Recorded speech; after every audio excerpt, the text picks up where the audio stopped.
Pernikahannya yang baru seumur jagung itu harus kandas karena ulah orang yang disayanginya. Tak tergambarkan lagi rasa hancurnya perasaan Sumi kala itu ketika dia melihat foto-foto suaminya yang bergaya mesra dengan wanita lain. Karena hal itu, cibiran, cacian, dan makian pun datang dari keluarganya yang memang sebelumnya melarang Sumi untuk menikah dengan Denny. Rasa malu yang sudah menggunung membuat Sumi pun akhirnya memilih untuk pergi dari desanya dan mencari kehidupan baru. Tapi apalah daya, Sumi yang memang belum pernah pergi ke kota merasa ragu dengan pilihannya tersebut. Hingga akhirnya Sumi pun bertemu dengan Mbak Pri di sebuah terminal bus antar kota antar provinsi. Mbak Pri yang tahu kalau Sumi sedang tidak baik-baik saja berhasil meyakinkannya untuk ikut ke kota Jakarta, tempat Mbak Pri merajut asa dan memperbaiki kehidupannya. Aku juga pernah merasakan apa yang kau rasakan, Sum. Tapi aku bisa kok melewati semua itu dengan baik. Dan aku pun berhasil memperbaiki kehidupanku di Jakarta, ujar Mbak Pri mencoba meyakinkan Sumi. Di sana, aku punya warung makan di sebuah area kantin mal besar. Nah, kalau kau mau ikut, nantinya kau bisa memulai kehidupan barumu dengan bekerja untuk membantuku mengurus warung makan itu. Imbu Bapri yang membuat Sumi tersenyum gembira hari itu. Berangkatlah Sumi bersama Mbak Pri ke kota Jakarta dengan harapan kehidupan yang baik akan menantinya di sana. 1 bulan sudah Sumi bekerja membantu Mbak Pri di warung makan yang selalu ramai dikunjungi para pelanggannya. Ketika Mbak Pri ada di warung miliknya, Mbak Pri pun hanya duduk sambil memainkan gadgetnya dan hanya sesekali membantu Sumi melayani para pembeli. Setiap harinya, dagangan Mbak Pri habis sebelum malam tiba. Mbak Pri yang kini sudah menganggap Sumi sebagai adiknya sendiri pun mulai terbuka dan menceritakan tentang perjalanan hidupnya yang sungguh berliku. Hingga Mbak Pri pun bertemu dengan seseorang yang mengajaknya ke sebuah tempat yang bisa memberikan bantuan-bantuan melalui media gaib. 3 kali aku gagal buka warung, Sum. Hutangku puluhan juta karena setiap modal yang aku pinjam dari beberapa temanku tidak pernah kembali. Tapi aku masih berharap untuk dapat hidup layak seperti orang-orang pada umumnya, ujar Mbak Pri menceritakan perjalanan hidupnya. Nanti kalau kamu sudah siap, kamu akan aku ajak ke tempat guru yang sudah memberikan aku bantuan itu. Nah, sementara ini sekarang kamu bantu aku dulu untuk menyiapkan makanan yang akan kita jual ya, imbu Mbak Pri yang langsung disetujui oleh Sumi. Suatu ketika, di samping warung makan Mbak Pri ada orang yang menyewa tempat untuk berjualan. Tapi anehnya, orang itu menjual dagangan yang hampir sama dengan Mbak Pri. Sumi yang kala itu merasa khawatir akan warung milik Mbak Pri itu lalu mengeluhkan orang baru yang memiliki warung makan di sebelah warung Mbak Pri. Sudah, tenang aja, rezeki itu sudah ada yang ngatur, Sum. Kamu tidak usah khawatir, ujar Mbak Pri dengan tenang. Bukannya di tempat ini tidak boleh ada orang yang jual dagangan yang sama ya, Mbak? Tanya Sumi yang merasa heran dengan pengurus tempat ini. Ya, seharusnya sih begitu. Tapi setelah aku menolak permintaan Pak Andri untuk menjadi istri mudanya, sikap Pak Andri itu berubah. Dan sudah 3 kali ini Pak Andri itu mengizinkan orang membuka warung makan di tempat ini. Pak Andri itu siapa, Mbak? Tanya Sumi yang memang belum pernah tahu siapakah Pak Andri itu. Dia itu manajer tempat ini. Orang yang merasa bisa menaklukkan hati setiap wanita dengan gayanya yang narsis. Sudah lama dia ngejar-ngejar aku, tapi aku selalu tolak karena dia kan sudah memiliki keluarga, imbu Mbak Pri. Jadi dia itu sakit hati dan ingin membalas apa yang Mbak Pri lakukan dengan membiarkan orang yang berjualan sama persis dengan apa yang kita jual, ucap Sumi yang sudah mulai mengerti dengan apa yang terjadi dengan warungnya. Ya, kita lihat aja berapa lama warung itu bisa bertahan, Sum, jawab Mbak Pri dengan santai. Walaupun warung Mbak Pri memiliki saingan baru, tapi dagangan Mbak Pri tetap saja laris manis sebelum jam menunjukkan pukul 7 malam. Sementara itu, warung saingannya terlihat mulai mengeluh karena dagangannya selalu saja tersisa banyak, hingga akhirnya pemilik warung saingan Mbak Sri pun melakukan hal yang tidak terpuji dan mulai bersaing secara kotor. Seminggu sebelum Sumi jatuh sakit, Sumi kala itu sudah mulai merasakan keanehan-keanehan yang ditemui di warung milik Mbak Pri. Sudah beberapa kali Sumi melihat ada belatung di wadah makanan yang dipajangnya. Dan selain itu, makanan yang dimasak bersama Mbak Pri pun dengan cepat berubah rasa dan menjadi basi, dan akhirnya Sumi pun jatuh sakit ketika ia melihat penampakan sosok makhluk gaib yang menyerupai genderuwo. Dan untuk mengobati Sumi, Mbak Pri pun lalu mengajaknya ke rumah seorang ahli supranatural yang selama ini membantu Mbak Pri. Guru supranatural Mbak Pri itu bernama Pak Warso. Ia pun memperingati Mbak Pri akan bahaya yang kini sedang dihadapi. Pak Warso pun meminta Mbak Pri agar membawa Sumi ke sebuah padepokan milik sahabatnya untuk segera diobati. Karyawanmu itu sudah kena santet yang dikirimi sainganmu, Pri. Dan ini sepertinya di luar kemampuanku. Sekarang pergilah ke padepokan milik sahabatku yang bernama Kidamang. Kidamang ini lebih mengerti dan memiliki kemampuan untuk mengobati santet, ujar Pak Warso, yang juga meminta anak buahnya untuk mengantarkan Mbak Pri dan Sumi ke padepokan Kidamang. Tenang saja, aku sudah menghubungi Kidamang. Beliau memintamu untuk segera menemuinya. Nah, sekarang berangkat. Biar Iwan nanti yang mengantarmu, imbu Pak Warso. Sore itu, sampailah Mbak Pri, Sumi, dan Iwan di padepokan milik Kidamang. Dan dengan segera, Kidamang pun langsung mengobati Sumi yang terlihat lemah dan sangat pucat. Aku itu sangat benci sekali dengan manusia-manusia culas yang tega menyakiti orang lain untuk kepentingannya sendiri. Kalau saja dulu guruku tidak melarang, akan aku kembalikan santet ini ke pengirimnya, ujar Kidamang yang merasa kesal dengan orang yang sudah menyakiti Sumi. Dengan tubuh yang mulai berkeringat, Kidamang yang sepertinya memiliki ilmu tinggi itu mulai dapat melumpuhkan jin santet yang sedang menyakiti Sumi. Tubuh Sumi yang terbaring lemah pun mulai gemetar serta mengeluarkan keringat deras yang membasahi bajunya. Dan ketika Kidamang menghentakkan tangannya ke lantai, Sumi langsung berteriak sesaat lalu kehilangan kesadarannya. Tolong carikan anak ini makanan halus. Dia ini harus makan sebelum tubuhnya makin lemah. Aku akan membuatkan obat ramuan untuk luka dalamnya, ucap Kidamang kepada salah satu murid yang membantu pengobatan Sumi. Mbak Pri terlihat mengusap keringat yang ada di wajah Sumi. Hatinya mengutuk orang yang sudah tega menyakiti Sumi dan berpikir akan membalas perbuatannya. Wajah Sumi yang tadinya pucat pun kini perlahan membaik dan Sumi sudah mulai sadar. Haus, Mbak, ujar Sumi yang merasa sangat haus ketika sudah mengeluarkan banyak sekali keringat. Berikan sedikit air putih, lalu minum ramuan ini, sahut Kidamang yang datang membawa obat yang baunya seperti kunyit. Kau ini sudah mengalami luka dalam akibat makhluk gaib kiriman, atau yang biasa disebut dengan santet. Nah, sekarang habiskan obat ini untuk mencegah luka dalammu menjalar ke bagian vital yang lain. Imbu Kidamang yang kini mulai terlihat bisa tersenyum. Hati ini panas mendidih melihat adikmu disakiti orang, Pri. Dan sepertinya orang itu tidak akan berhenti begitu saja sebelum kau menutup warung makanmu, ujar Kidamang yang duduk di meja kerjanya berhadapan dengan Mbak Pri. Lalu, apakah saya harus menutup warung saya dan membuka usaha di tempat lain, Ki? Tanya Mbak Pri yang sepertinya enggan untuk memperpanjang urusan ini. Kau ini berarti baik, Pri. Walaupun kau dan adikmu itu selalu bertemu dengan orang-orang yang tidak baik, balas Kidamang. Kau yakin akan merelakan tempat usahamu itu, Pri? Tanya Kidamang dengan mimik wajah serius. Yakin, Ki.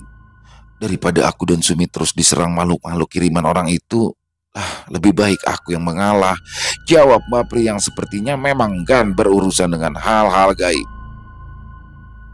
Aku yakin kau bisa memulai usaha baru dimanapun. Tapi apakah di tempat baru nanti akan ada jaminan kau tidak diganggu lagi dengan hal yang sama? Karena selain kau ini pandai memasak, kau juga membawa asihan milik Pak Warso. Ya jadi pasti daganganmu akan selalu laris, ujar Ki Damang.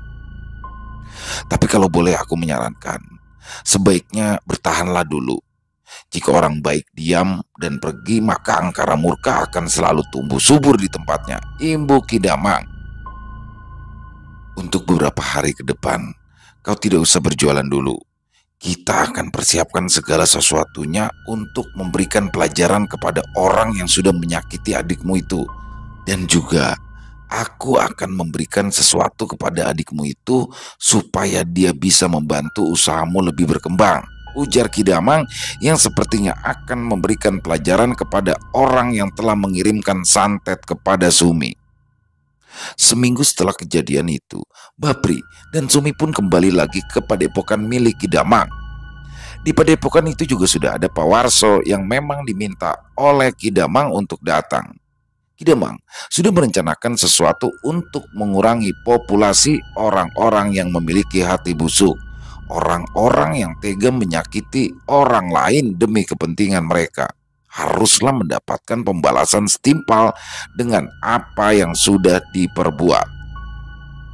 Sebelum aku menurunkan ilmu pengasihan ini kepadamu, kau harus berjanji untuk tetap bersama Prihati walaupun ada kalanya kalian berselisih. Kalian akan terus saling membantu, memperbaiki kehidupan kalian. Dan jika ada salah satu dari kalian yang memutus tali persaudaraan, maka ilmu yang ada akan menyerang diri kalian sendiri dengan caranya. Jadi, bersikaplah dewasa. Gunakan akal sehat dan juga hati nurani. Jangan kedepankan perasaan, tapi dahulukan pemikiran. Semuanya harus seimbang agar tidak terjadi kerusakan, ujar Ki Damang menjelaskan kepada Mbak Pri dan juga Sumi. Apakah kalian bersedia mengikat tali persaudaraan yang disaksikan oleh Gondo Arum? Tanya Pak Warso. Kami siap, Pak, dan kami berjanji untuk menjalin persaudaraan yang Ki Damang dan Pak Warso maksud, jawab Pak Pri dengan tegas. Aku telah memberimu asihan Gondorumi, dan aku akan memberikan asihan Gondo Arum kepada Sumi secara goib. Gondorumi dan Gondo Arum itu bersaudara. Gondo Arum adalah sosok yang dituakan oleh Gondorumi, sementara Gondorumi itu adalah sosok yang paling disayang oleh Gondo Arum. Mereka itu bersaudara seperti kakak beradik, walaupun tidak sedarah. Sama seperti kalian yang menjadi saudara walaupun tidak sedarah juga, ujar Ki Damang menjelaskan. Gondo Arum bukan hanya memikat manusia, tapi juga bisa membuat makhluk gaib menyayangi si pemilik asihan itu. Jadi jangan heran jika nantinya kau akan sering mengalami kejadian yang berhubungan dengan hal-hal gaib. Memiliki asihan Gondo Arum berarti memiliki kemampuan untuk berinteraksi dengan makhluk gaib. Jangan takut jika tiba-tiba ada sosok gaib yang hadir di sekitaranmu, dan jangan sampai menjanjikan sesuatu kepada makhluk gaib, imbu Ki Damang. Aku dan Pak Warso akan memberimu mantra simpul kuncup dan simpul mekar yang bisa engkau gunakan untuk membuka dan menutup asihan Gondo Arum, ucap Ki Damang lagi.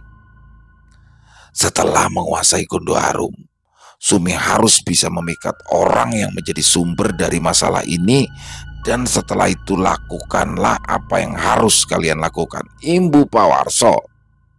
Setelah melalui serangkaian prosesi, akhirnya Sumi sudah mendapatkan asihan Gondo Arum. Asihan yang sangat kuat, yang jika dimiliki oleh orang yang tidak bertanggung jawab, asihan ini dapat memakan banyak korban. Gondo Arum dan Gondo Rumi ibarat sebuah pisau dapur yang biasa kalian gunakan. Jika pisau itu digunakan untuk memotong sayuran dan bahan-bahan makanan lainnya, maka pisau itu akan bermanfaat untuk kalian. Tapi pisau itu juga dapat melukai orang lain dan juga diri sendiri jika digunakan tidak pada tempatnya. Sama seperti Gondo Arum dan Gondo Rumi, jika kalian gunakan untuk membantu usaha kalian, maka kalian akan mendapatkan hasil yang baik dan kehidupan yang tenang. Tapi jika kalian sampai salah menggunakannya, maka kalian akan mendapatkan akibatnya. Jadi setelah urusan ini selesai, jangan kalian gunakan lagi Gondo Arum dan Gondo Rumi untuk hal-hal yang buruk, ujar Ki Damang menjelaskan kepada Mbak Pri dan Sumi. Dengan kata lain, kami juga akan membantu kalian menggunakan Gondo Arum dan Gondo Rumi kali ini saja, imbu Pawarso. Baik Pak, baik Ki, balas Mbak Pri dan Sumi bersamaan. Setelah beberapa hari mematangkan rencana, Mbak Pri dan Sumi pun kembali ke warungnya dan mulai membersihkan warung yang sudah 2 minggu dibiarkan tutup oleh Mbak Pri. Kedatangan Mbak Pri dan Sumi ternyata membuat resah pemilik warung sebelah. Ya, mungkin mereka pikir warung Mbak Pri akan tutup seterusnya karena guna-guna kiriman mereka itu. Mbak Pri dan Sumi pun terlihat ceria sekali hari itu sambil bernyanyi riang kedua orang itu dengan cekatan membersihkan warung yang sudah sangat kotor. Sesekali Sumi melirik ke arah warung sebelah untuk memulai rencananya. Ya, warung makan yang baru buka dan kini menjadi saingan warung Mbak Pri itu adalah milik sepasang suami istri yang sebelumnya juga membuka warung di sebuah pertokoan besar yang ada di daerah Jakarta Pusat. Sumi masih mencari momen yang tepat untuk menggunakan asihan Gondo Arum yang menurut Pawarso kekuatan asihan itu adalah yang paling tinggi dan dengan cepat dapat memikat lawan. Hingga akhirnya momen yang ditunggu pun datang. Ketika pandangan mata Sumi kala bertemu dengan mata Jajang, suami pemilik warung sebelah, dan dengan seketika Jajang yang awalnya berwajah masam dan menatap sinis ke arah Sumi kini terlihat tersenyum dan tersipu malu ketika ia menatap Sumi. Hal itu pun diketahui istrinya yang bernama Parti hingga sempat membuat keduanya bersih tegang. Setelah berhasil mengikat hati Jajang, Mbak Pri dan Sumi pun segera pergi dari warungnya. Dia mengajak Sumi ke lantai atas untuk membeli pakaian dan barang-barang lainnya. Dan ketika selesai belanja, Mbak Pri dan Sumi segera kembali pulang ke kontrakan mereka. Akan tetapi, ketika mereka sedang menunggu angkutan umum di depan sebuah mal besar tempat warung Mbak Pri berada, tiba-tiba saja Jajang datang menghampiri mereka. Jajang tersenyum tersipu malu, layaknya orang yang sedang jatuh hati. Jajang terus saja memandangi Sumi dengan senyum merekah dari bibirnya. Entah apa yang dirasakan Jajang saat itu, tapi sepertinya Jajang sudah benar-benar terpikat oleh Sumi. Target sudah berhasil kita dapatkan, Sum, bisik Mbak Pri kepada Sumi. Coba dong kamu balas senyumannya, supaya dia lebih tergila-gila lagi padamu, imbu Mbak Pri yang segera dilakukan oleh Sumi. Sumi pun lalu melambaikan tangannya ke arah Jajang dan hal itu langsung membuat Jajang salah tingkah, bersorak kegirangan seperti seorang anak kecil yang mendapatkan barang yang diinginkan. Tingkah aneh Jajang pun membuat orang-orang yang ada di depan mal tersebut menjadi takut karena menganggap Jajang adalah orang gila, hingga akhirnya 2 orang security pun mengusir paksa Jajang yang sudah bertingkah aneh itu. Dan ketika angkutan umum yang mereka tunggu datang, Mbak Pri dan Sumi pun segera masuk ke dalam angkot tersebut. Jajang yang melihat Sumi pergi pun merasa sangat kecewa dan berusaha mengejar angkutan umum yang ditumpangi oleh Sumi dan Mbak Pri. Dan sebegitu dahsyatnya Gondo Arum, bisik Mbak Pri dalam hati. Ya, Gondo Rumi yang dimiliki Mbak Pri memang sudah terbukti ampuh mengundang para pembeli yang ada di sekitar warungnya. Tapi Mbak Pri tidak dapat membayangkan jika Sumi menggunakan asihan Gondo Arum tersebut untuk menarik pembeli di warungnya. Dan juga sepertinya hidup Sumi akan cepat berubah jika ia dapat menggunakannya dengan tepat dan bijak. Rencana selanjutnya akan dilakukan oleh Mbak Pri dan Sumi, yaitu menemui Pak Andri yang memang berkuasa di area tempat warung Mbak Pri berada. Kali ini Mbak Pri sedikit memberitahu Sumi agar dia tidak terlalu kuat menggunakan asihannya, karena Mbak Pri ingin membuat Andri perlahan-lahan merasakan cinta semu dan hampa yang akan menyiksa perasaannya.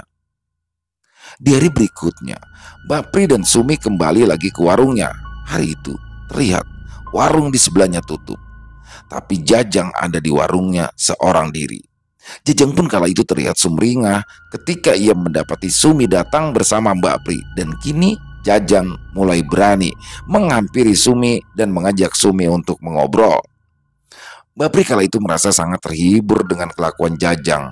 Lalu ia pun ikut menimpali setiap ucapan Jajang yang ditujukan kepada Sumi. Sumi pun menanggapinya dan menanyakan apa yang telah dilakukan Jajang terhadapnya beberapa waktu lalu. "Kang Jajang, Sumi mau nanya dong, boleh nggak?" ujar Sumi dengan gaya bicara yang dibuat kemayu. "Boleh, boleh. Apa sih yang nggak boleh buat Neng Sumi?" jawab Jajang yang semakin salah tingkah. "Kang Jajang, kok tega sih nyakitin Sumi sama Mbak Pri?" tanya Sumi dengan manja. "Loh, nyakitin gimana? Akang nggak mungkin dong nyakitin Neng Sumi," balas Jajang yang merasa terkejut dengan pertanyaan Sumi. Kang Jajang kan yang ngirimin guna-guna ke warung ini," ujar Sumi dengan memalingkan wajahnya dari pandangan Jajang. "Sumpah Neng, sumpah, Akang tidak melakukan itu. Tapi itu ulah istri Akang Neng," jawab Jajang yang merasa sangat bersalah. "Ya sudah, sekarang Akang pulang. Bilang sama istri Akang jangan suka nyakitin orang demi sebuah tujuan," balas Sumi. "Iya, iya Neng, hari ini juga Akang bakalan ceraikan istri Akang itu. Akang juga sudah capek disuruh-suruh sama dia. Akang itu juga sudah nasihatin dia supaya jangan pergi-pergi ke dukun, tapi dia marah, malah ngancem Akang," ucap Jajang dengan wajah yang terlihat sedih. "Ya sudah, sekarang kamu pulang dulu sana. Selesaikan urusanmu dengan istrimu," saut Mbak Pri yang makin lama semakin merasa jijik dengan sikap Jajang. "Dan besok Akang harus membawa barang-barang Akang dari tempat ini. Akang itu nggak boleh lagi buka warung di sini ya," ujar Sumi dengan tegas. "Siap Neng, nanti malam pokoknya Akang angkutin semua barang-barang. Yang penting sekarang Akang mau pulang dulu, mau menceraikan istri Akang," jawab Jajang yang segera berlalu pergi dengan wajah yang tiba-tiba berubah kesal. Setelah Jajang pergi, tiba-tiba saja Mbak Pri dan Sumi mencium aroma tak sedap di sekitarnya. Dan tidak lama kemudian Sumi melihat penampakan sosok makhluk gaib yang bertubuh kecil memiliki daun telinga yang sangat lebar. Makhluk dengan wajah keriput dan mata yang merah menyala itu hanya tersenyum kepada Sumi. Karena merasa takut dengan sosok gaib yang sudah dilihatnya itu, Sumi pun akhirnya merapal simpul kuncup untuk segera menutup asihan Gondo Arum yang tadi dibukanya untuk Jajang. Tapi Sumi harus dibuat lebih ketakutan lagi ketika sosok gaib bertubuh kecil itu kini menyeringai ke arahnya dengan dua taring panjang di sudut mulutnya. Ya, makhluk itu mulai melayang perlahan ke arah Sumi yang kini tubuhnya gemetar dan mulai berkeringat. Mbak Pri yang dibuat bingung oleh kelakuan Sumi pun segera menepuk pundaknya dan meminta Sumi untuk merapal simpul mekar. Dengan terbata-bata dan sambil memejamkan kedua matanya, Sumi akhirnya bisa merapal simpul mekar dan membuat sosok makhluk gaib itu berhenti tepat di depan Sumi dengan jarak yang sudah begitu dekat. Sosok makhluk gaib itu lalu tersenyum kepada Sumi dan tiba-tiba menghilang dari pandangannya. "Waduh Mbak, kalau begini caranya aku tidak kuat," ujar Sumi dengan nafas tersengal. "Loh, tidak kuat gimana Sum?" tanya Mbak Pri heran. "Ya bayangkan saja Mbak, sekarang itu aku dapat melihat sosok gaib yang wujudnya menyeramkan. Makhluk itu tersenyum menggoda, sama seperti apa yang dilakukan Jajang tadi. Dan ketika aku membaca simpul kuncup, loh, makhluk itu tiba-tiba terlihat menyeramkan dan ingin menyerang, jawab Sumi yang kini duduk dengan pandangan mata kosong. Sepertinya itu makhluk yang dikirim lagi oleh istrinya Jajang. Karena makhluk-makhluk gaib itu tidak akan menyerang manusia tanpa alasan dan sebab yang pasti, ucap Mbak Pri yang membuat Sumi agak sedikit tenang. Iya ya Mbak, bener juga. Makhluk pertama itu aku lihat ada di etalase warung sebelah, lalu berpindah ke depan sana sambil tersipu malu kepadaku, balas Sumi menjelaskan. Sabar, pokoknya kamu sabar aja Sum. Lama-kelamaan kamu akan terbiasa kok dengan hal itu. Dan sungguh luar biasanya Gondo Arum yang bisa memikat makhluk gaib, ujar Mbak Pri sambil menggelengkan kepalanya. Di saat yang sama, Andri kala itu terlihat sedang berjalan ke arah warung Mbak Pri. Tanpa menunggu lama, Sumi pun langsung menyapa Andri dan mengedipkan mata kanannya. Hal itu sontak membuat Andri menjadi salah tingkah dan langsung terpaku menatap Sumi. Cukup lama Andri diam terpaku hingga ada seseorang pedagang yang menegurnya dan memberinya uang sewa tempatnya berdagang. Mbak Pri pun kala itu langsung memanggil Andri dengan maksud ingin membayar uang sewa warungnya. Tapi ketika Andri sampai di depan warung Mbak Pri, Andri menolak uang sewa yang diberikan oleh Mbak Pri dan memintanya untuk kembali membuka warungnya di esok hari. Kita belum bisa dagang mas, ucap Sumi sambil memainkan ujung rambutnya. Loh, kenapa? Memangnya ada yang mengganggu kamu di sini? Kamu bilang ke saya, kalau ada yang berani gangguin kamu, akan saya hajar, balas Andri dengan tegas. Warung sebelah ini pak yang sudah gangguin kami, jawab Sumi sambil memalingkan wajahnya. Besok bakalan saya suruh tutup warung ini. Biar nanti saya telepon Bu Parti pemilik warung ini, balas Andri lagi. Beneran? Duh, terima kasih ya mas, seru Sumi yang makin berani menggoda Andri. Kalau ada apa-apa, pokoknya bilang saja ke saya. Ya kan Mbak Pri, ujar Andri sambil tersenyum ke arah Mbak Pri. Beres Pak Andri, sahut Mbak Pri singkat. Ya sudah, sekarang Mas Andri pergi dan segera hubungi pemilik warung sebelah ya. Kalau besok dia masih di sini, aku sama Mbak Pri mau pindah, ucap Sumi yang membuat Andri salah tingkah. Loh, jangan pindah. Kamu pokoknya tenang saja. Saya akan urus semuanya. Pokoknya kamu dan Mbak Pri harus tetap berjualan di sini tanpa ada lagi yang ganggu, jawab Andri yang langsung pergi dari depan warung Mbak Pri. Kamu itu udah luwes Sum. Hati-hati, ingat pesan Ki Damang dan Pak Warso, ujar Mbak Pri mencoba menasihati Sumi. Ya Mbak, jawab Sumi yang tersenyum ke arah Mbak Pri. Di keesokan harinya, ketika Mbak Pri dan Sumi sampai di tempat warung mereka berada, Mbak Pri dikejutkan oleh Jajang yang sudah duduk menunggu Sumi. Dan betapa senangnya Jajang ketika melihat Mbak Pri dan Sumi datang. Tanpa berbasa-basi lagi, Jajang pun langsung berlari ke arah Sumi dan membantu barang yang sedang dibawanya. Saya udah nungguin lama Neng, ucap Jajang yang terlihat tersipu. Loh, itu barang-barang yang ada di warung Akang siapa yang mindahin? Tanya Sumi yang sedang melihat tempat Jajang dan istrinya berjualan. Katanya sih yang mindahin bos Andri Neng. Saya kalah cepat sama dia. Pas saya datang bawa orang, barang-barang saya sudah ada di basement, jawab Jajang dengan tenang. Terus istrimu bagaimana? Tanya Mbak Pri yang kini sudah terlihat sibuk menyiapkan dagangan. Dia pergi Mbak, tahu kemana. Setelah dia berdebat keras dengan bos Andri itu di telepon, dia langsung pergi sambil marah-marah. Gak pamit tuh ke saya. Sepertinya dia mau pergi ke tempat dukunnya untuk ngasih pelajaran bos Andri, ucap Jajang menjelaskan panjang lebar tentang masalah mereka yang semakin memanas. Sepertinya sekarang waktu yang tepat buat kamu tutup dengan mantra simpul kuncup Sum, bisik Mbak Pri kepada Sumi. Yo Mbak, biar mereka perang sendiri-sendiri, jawab Sumi sambil tersenyum. Setelah itu Sumi pun membacakan mantra simpul kuncup.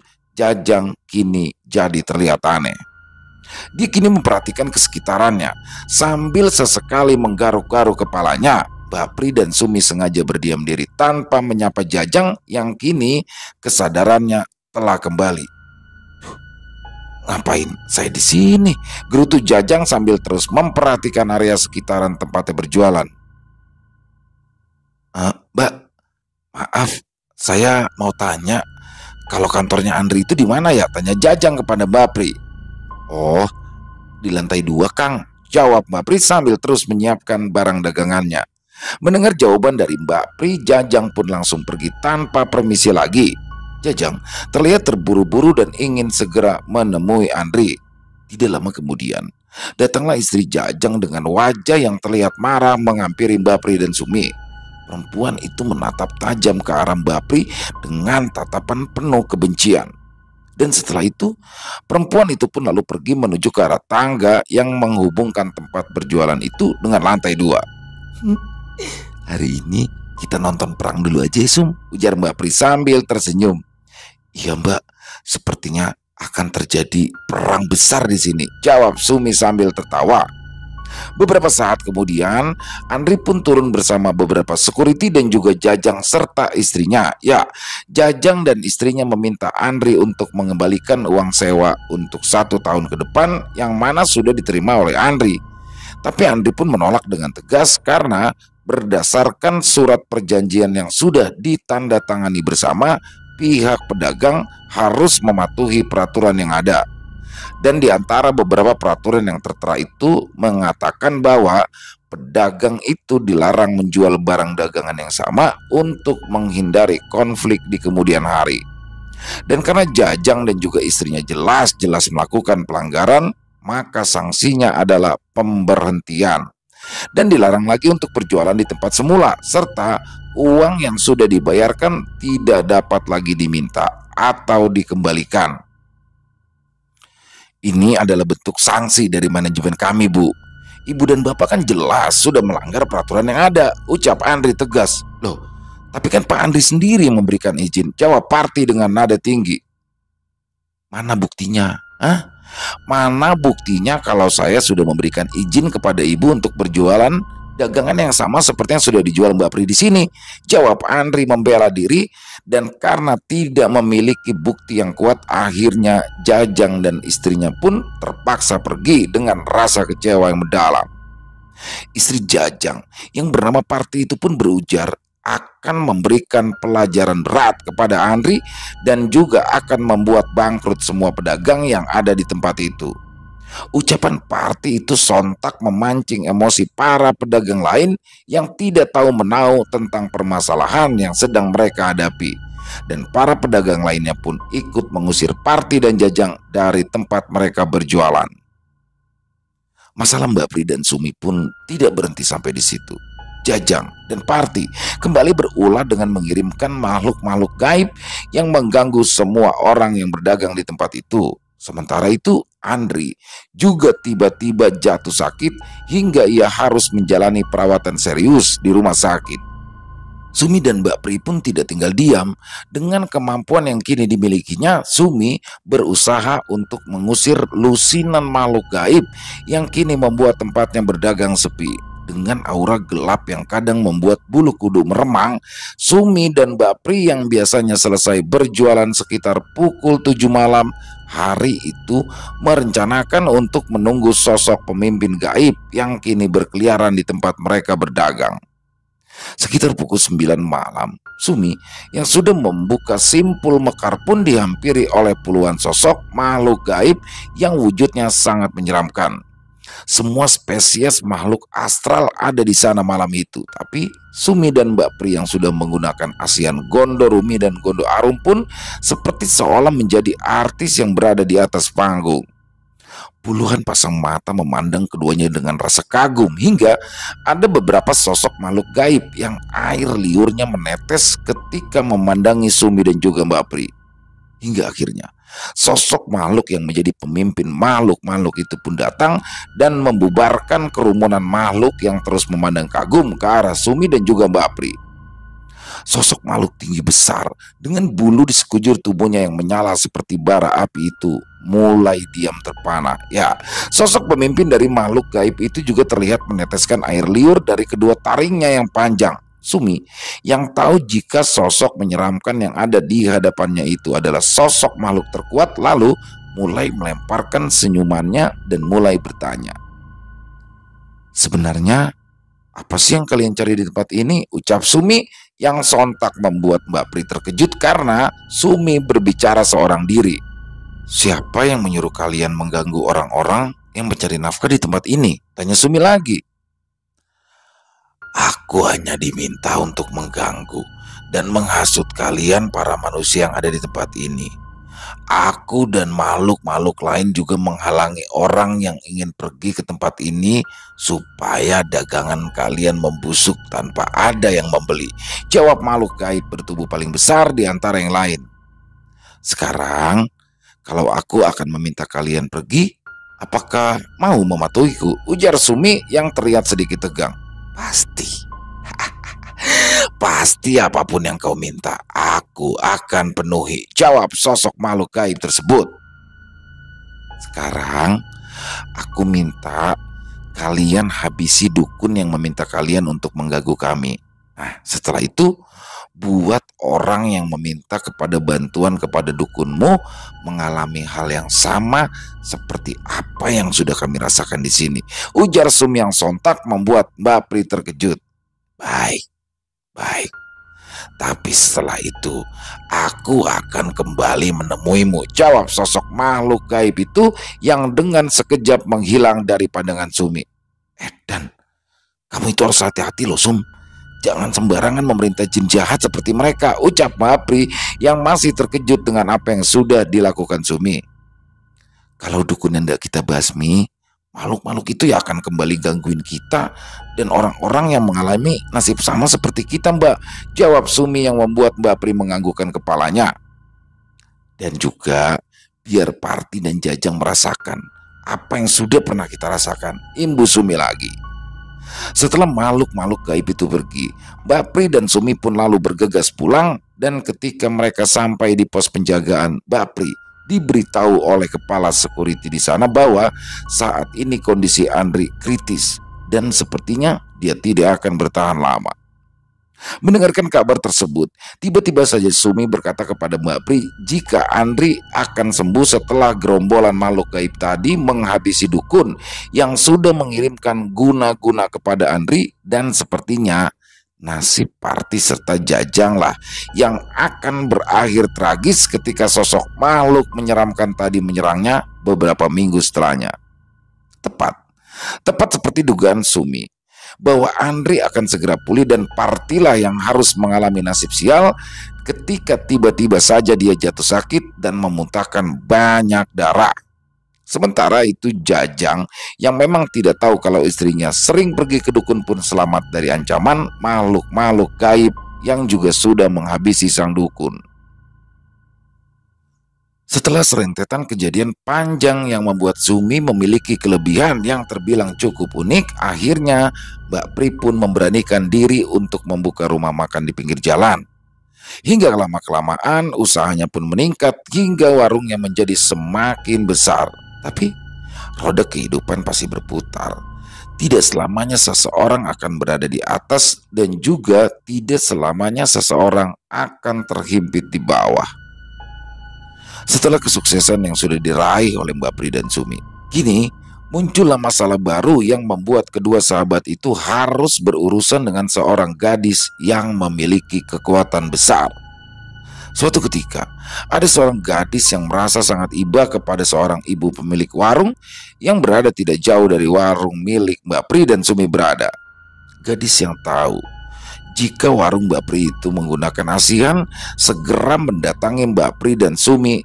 Gadis itu dengan percaya diri meminta Mbak Pri dan Sumi untuk tidak lagi menggunakan asihan yang mereka miliki untuk menarik pembeli.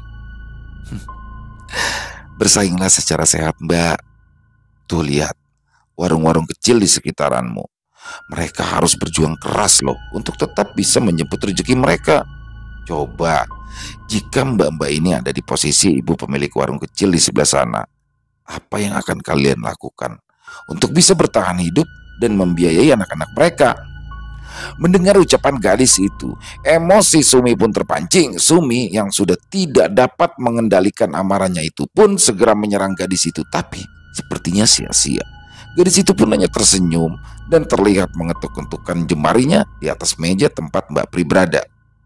Gadis itu pun lalu pergi dengan santainya, meninggalkan Sumi dan Mbak Pri yang masih diam terpaku. Namaku Tantri. Dan ingat, aku akan kembali lagi ke tempat ini untuk memastikan kalian tidak lagi menggunakan asihan Gondo Arum itu untuk memikat para pembeli, ujar gadis yang mengaku bernama Tantri itu. Dan jika kalian tetap membangkang, aku akan memberikan kalian kejutan yang membuat kalian menyesali pilihan itu. Imbu Tantri yang berlalu pergi begitu saja dari warung besar milik Mbak Pri. Selesai. Wow, luar biasa. Dan ini sepertinya akan ada lanjutan ya, tapi seru banget.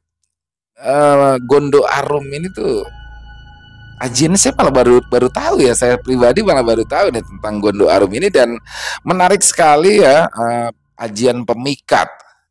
Jadi Gondo Arum itu setahu saya dalam arti bahasa itu bau wangi ya. Jadi mungkin bau wangi itu yang memikat mungkin ya. Dan luar biasa, kisah yang ditulis oleh Mas Untung ini sangat apa ya, bikin penasaran. Jadi kayak petualangan Sumi dengan Mbak Pri nih ya.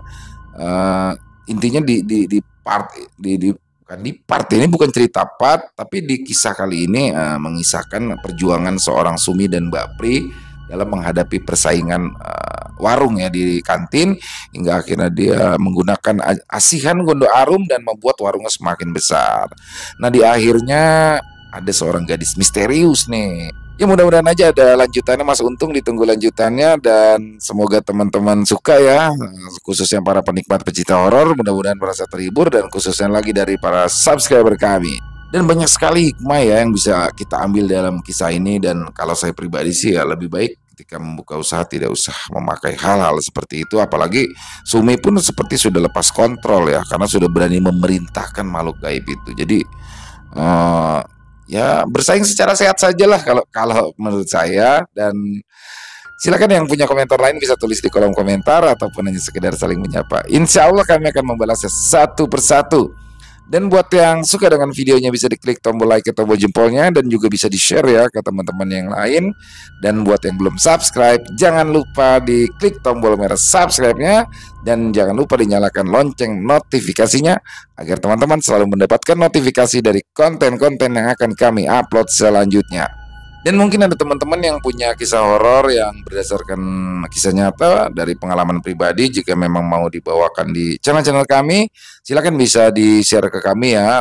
Bebas, lewat tulisan boleh, lewat rekaman suara boleh. Bisa dikirimkan ke nomor telepon kami yang ada di 087845094752. Mengulangi, 087845094752. Buat yang sudah mengirimkan tapi belum dibawakan harap bersabar ya, karena memang masih harus dalam proses penggarapan dulu. Dan insya Allah kami akan membawakannya secara keseluruhan satu persatu. Di akhir kata, saya Ilo mengucapkan permohonan maaf apabila ada kesalahan kami dalam berkata-kata. Apabila ada kata-kata saya mungkin yang kurang berkenan di hati teman-teman, saya mohon dibukakan pintu maaf yang seluas-luasnya, karena saya hanyalah manusia biasa, tempatnya salah dan dosa. Dan sampai jumpa lagi di konten-konten kami selanjutnya, yang pasti tidak kalah serunya, yang pasti tidak kalah horornya, masih bersama saya Ilo. Salam sehat selalu untuk kita semua. Amin amin ya robbal alamin. Wassalamualaikum warahmatullahi wabarakatuh.